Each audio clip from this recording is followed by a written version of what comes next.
a reação, né, da sociedade, puxado um pouco pelo Fórum das ONGs, eles foram para essa outra área onde está o Itapuã, e foi um negócio tão rápido, mas tão rápido, que simplesmente foi quase que... E contou também, obviamente, com a omissão do governo, e aquilo lá se criou de forma muito rápida. E quem puxa isso? Quem puxa isso são os especuladores mesmo. A gente verifica os primeiros que chegam numa área como essa, eles já vão delimitando lotes com barbante. Dali a 2 dias já estão vendendo essas áreas, porque chegam outras pessoas, né, que precisam de moradia e já compram desses que já fizeram a primeira demarcação, né? Eu gosto muito doido essa questão das invasões aqui no Distrito Federal. Então, é numa área totalmente inadequada. Uma área de produção de manancial, ela serve para poder estar armazenando água da chuva que vai para o lençol freático e que abastece os nossos rios e córregos, que não são muito caudalosos, como a gente falou aqui no início. Outra situação muito problemática foi aquela da estrutural, que também localizada numa área totalmente inadequada, do lado do lixão, do lado do Parque Nacional de Brasília. O Parque Nacional de Brasília, que contém a barragem de Santa Maria, que fornece água para 500 mil habitantes aqui no Distrito Federal. E também foi uma luta muito grande e, infelizmente, a cidade, que hoje é uma cidade estrutural, se consolidou por ingerência política, né? Aquela questão da prática, né, que se instalou aqui no Distrito Federal, que a gente acha completamente equivocada e puramente de interesses eleitoreiros, puxada pelo governador Roriz. Então eu acho que o Roriz, ele foi, a meu ver, o grande causador da destruição do projeto de Brasília e da questão ambiental mesmo, porque no momento em que ele começa a estar ou incentivando ou se omitindo na ocupação aqui do Distrito Federal, realmente pode. A estrutural, quem colocou a estrutural lá foi o governo Cristóvão. Ela estava aqui em cima, era o lugar, o Cristóvão que tirou as pessoas e colocou lá. Aquilo lá realmente teve um problema sério lá na época do governo Cristóvão. Estava embaixo, depois passou para a parte de cima, depois voltou para de baixo. Mas teve todo um processo de votação na Câmara Legislativa sobre se seria ou não possível ter a cidade.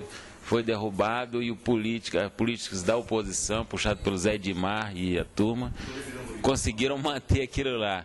Realmente foi problemático. Acho que naquela época, se o governo Cristóvão fosse um pouco mais forte, poderia ter evitado aquilo lá, você tem razão. Mas é uma situação que já vinha dentro de uma prática anterior, né? Que era uma coisa complicada, está aí diversas cidades que foram criadas, atraiu muita gente de fora mesmo.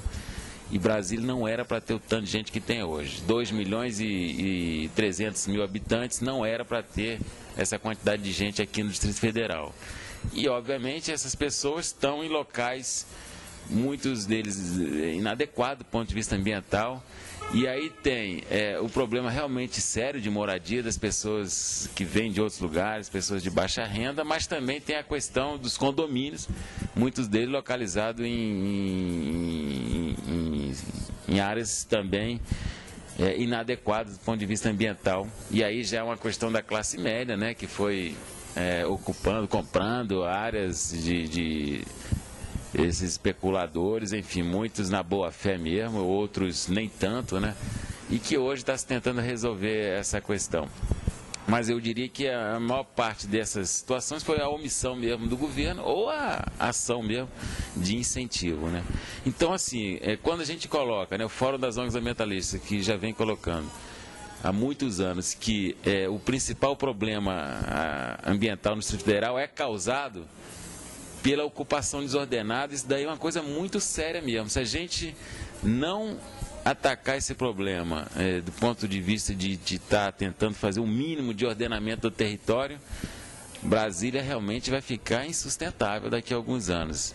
E aí é um problema muito sério mesmo, essa questão da ocupação. E o que a gente verifica é que ainda há, por parte de alguns políticos, essa prática mesmo de estar incentivando invasão, de estar incentivando ou mesmo fazer pressão para que determinadas áreas sejam transformadas em setores habitacionais.